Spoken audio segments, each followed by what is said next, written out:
سرخط خبرها. ادامه ابله در کولوب، یک جوان را از فرودگاه بازداشت کرده مستقیما به خدمت بردند. دادستانی نسبت مرغ فروش پرونده باز کرد و سعودی به حج عمره اجازه داد، اما تاجیکستان تصمیم نگرفته است.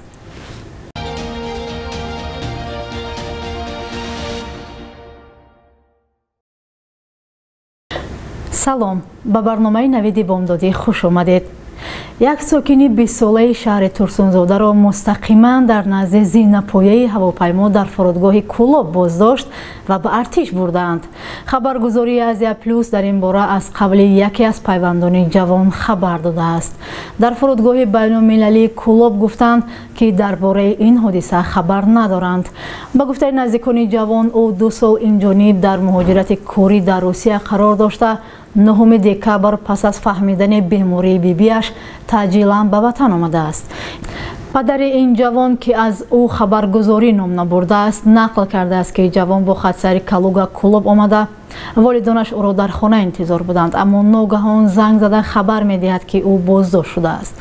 کارمندان فرودگاه با او گفتند که جوان را به کمیساریات حربی ناحیه همدانی بردند و بارخوته پسرش را به او دادند. با گذشت یک شبانه روز جوان خودش زنگ زده خبر می‌دهد که در کمیساریات حربی شهر بختر قرار دارد و به نزدیکی او را به قسم حربی میبرند. حامیان حقوق میگویند با وجود خاتمه یافتن موسم تیرماهی دعوت به صف ارتش تاجیکستان، به آنها درباره جلب مجبوری و یا سرباز شکار شکایت میرسد. بر اساس فرمان رئیس جمهور، موسم تیرماهی دعوت به صف نیروهای مسلح ماه اکتبر آغاز یافت و باید 30 نوامبر به انجام برسد.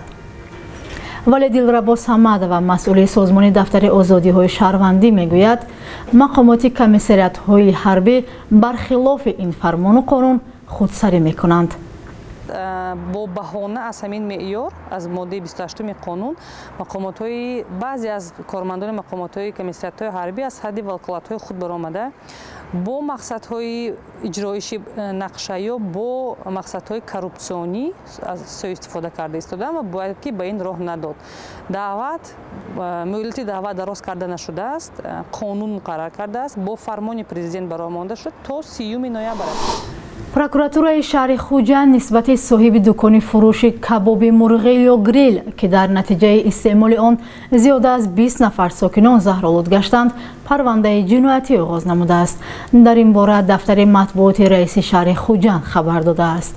دیروز در پی زهرآلود شوی چند از ساکنان ولایت سوخت در یک نقطه فروش مرغ کباب در شهر خوجند مهر زده بودند.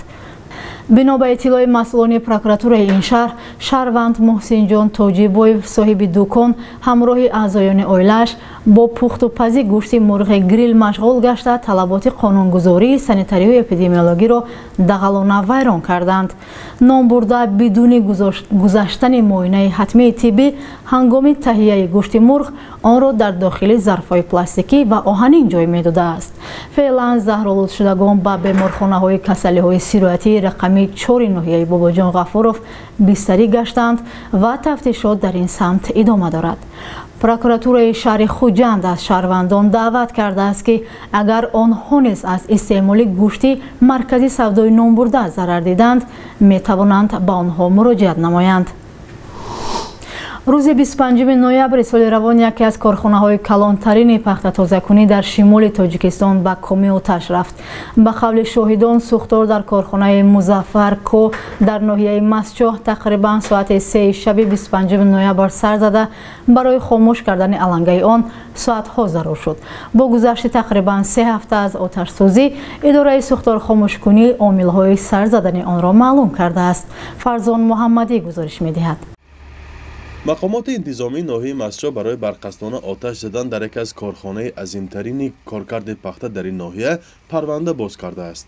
با گذشت تقریبا 3 هفته از آتش سوزی، اداره سوختار خاموشکنی عامل‌های سرزدن آن را معلوم نمود. نعمت ایدیزاده سردار این نهاد روز 13 دکبر در صحبت با رادیو آزادی گفت سنجش‌ها معلوم کردند که صبح 25 نوامبر در کارخانه کارکرد پخته مظفر کمپانی قصداً آتش زدند. حالا از روی ماده 255 کودکس جنایتی شعبه کارهای داخله تفتیشات را شروع کرده و نفران گمانبر را جستجو دارد. نفرانی که طبق این بند ماده گناهکار میشوند، قانونگذاری کشور به آنها از 21 تا 54 هزار سامانی جریمه و یا از 2 تا 5 سال زندان را پیش بینی کرده است. همچنین این همصحبت من افزود زیان کارخانه همگی 46 میلیون سامانی حساب گردید، ولی به آتش خاموشکاران میسر گردید که 1500 تای پخته را از سوختن امین دارند. یک تای پخته تا 200 کیلو وزن دارد. مساحت سوختار 450 متر مربع بود. این کارخانه به صاحبکار سلیم میرزایف تعلق دارد و در آن حاصل یک ساله تقریبا 300 نفر دهقانان و زمینداران جمع آوری گردیده بود. حالا معلوم است که دهقانان مبلغ‌های خود را به پورگی گرفتند یا نه. رهبری کارخانه و دهقانان در این باره جزئیات نمی‌دهند. به قول شاهدان، سوختار در کارخانه مظفر کمپانی در ناحیه مسجد تقریبا ساعت 3 شب 25 نوامبر سر زده برای خاموش کردن علنگه آن ساعت‌ها ضرور شد. قبلا یک مسئول حکومت محلی به رادیو آزادی گفت که بیش از 1000 تانه پخته سوخته است، ولی سردار اداره سوختار خاموشکنی میگوید 700 تانه پخته نابود شد و 400 تانه دیگر را از علنگه آتش بیرون کشیدند. حالا در تاجیکستان موسم حاصلخونداری پخته تقریبا به آخر میرسد و دهقانانی که در اینجا زحمت یک ساله‌شان را جمع آوری کرده بودند، قسمت اساسی آن را آتش به باد داد. فرزان محمدی، رادیو آزادی، ناحیه مسجد.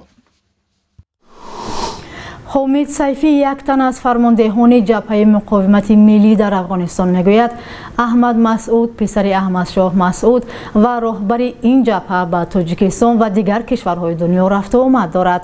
این فرمانده گفت فعالیت‌های جبهه وسعت یافته است و چند روز پیش در شهر کابل 4 طالب را به هلاکت رساندند. در همین حال طالبان وجود جبهه مقاومت را در افغانستان رد می‌کنند. مقامداران طالب بارها اظهارات دادند که در این کشور هیچ جبهه مقاومت وجود ندارد.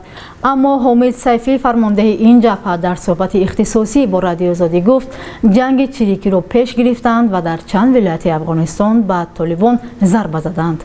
با گفته او وقتی آنها حمله میکنند طالبان در رسانه‌ها کار آنها را با نام داعش و گروه آدمربایان مربوط میدانند که این به هدف خرد نشان دادن آنهاست.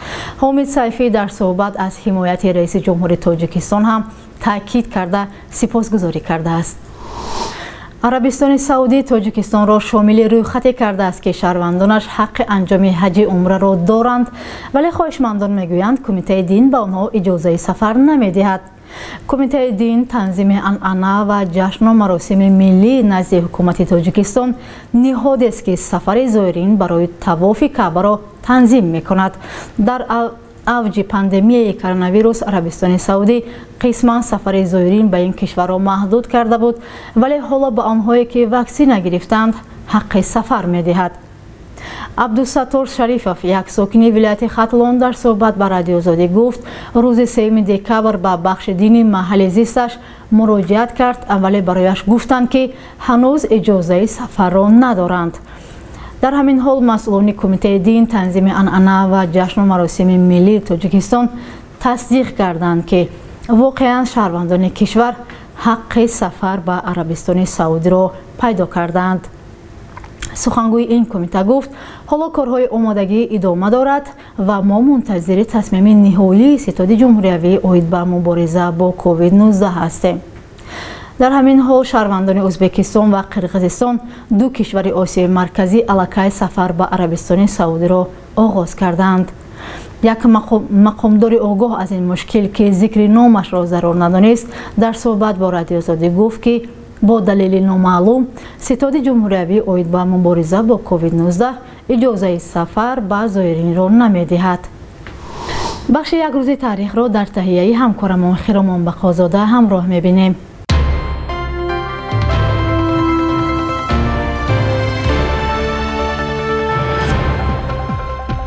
سال соли 2015 миёнаҳои моҳи декабр дар шароити махфӣ парвандаи аъзои ҳизби ҳоло дар тоҷикистон мамнӯи наҳзати исломӣ ба додгоҳ фиристода шуд.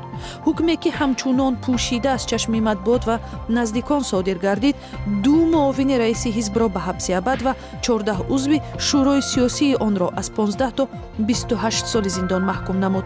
аъзои ҳизби ним сол пеш аз он қонунии наҳзати исломӣ айбномаи додгоҳро ҳамчун як зарбаи сиёсӣ рад карда худро бегуноҳ номиданд. ин ҳукм мавриди интиқоди ҷомеаи ҷаҳонӣ шуд, вале мақомоти тоҷикистон дертар бар пояи он ҳизбро созмони экстремистӣ ва террористӣ унвон карданд, ки ҳамчунон аз тарафи ҷомеаи ҷаҳонӣ пазируфта нашудааст. 14 декабри соли 2018 изҳори назарҳои раиси кумитаи иқтисоди парлумони тоҷикистон Шариф Раҳимзода баҳсбарангез шуд. ӯ дар ҳошияи нишасте ба таваҷҷӯҳи нокофии ҷавонони тоҷик ба илмҳои дақиқ муроҷиат карда гуфт, мардум бояд талош кунанд ки фарзандон аз хурдӣ дар қатори шеърдонӣ, математика, биология ва кимиёро ҳам бидонанд, дар ҳоле ки бисёриҳо ин гуфтаҳои Раҳимзодаро ҳамчун ҳамла ба арзишҳои фарҳангиву миллӣ танқид карданд. бисёри дигарҳо ба сари вақтӣ будани ин назарҳо дар пасманзари мушкилоти зиёди кадрӣ дар риштаҳои иқтисоду фанновариҳо таъкид намуданд. 14 декабри соли 1941 шоири маъруф Ширин Бунёд таваллуд шудааст. дар 70 соли умраш бештар дар вилояти Мухтори Кӯҳистони Бадахшон зиста, барои рушди забону адабиёт, театр ва журналистикаи ин диёр заҳматҳо кашидааст. бонки миллӣ қурби асъорро барои имрӯз чунин таъин кардааст: $100 1129 сомону 53 дирам ва 1000 рубли русӣ 153 сомону 50 дирам аст.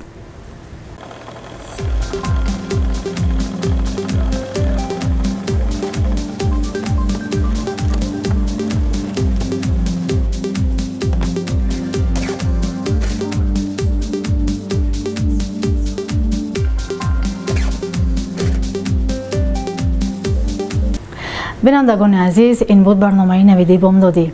то барномаи баъдӣ, худо нигаҳбонатон.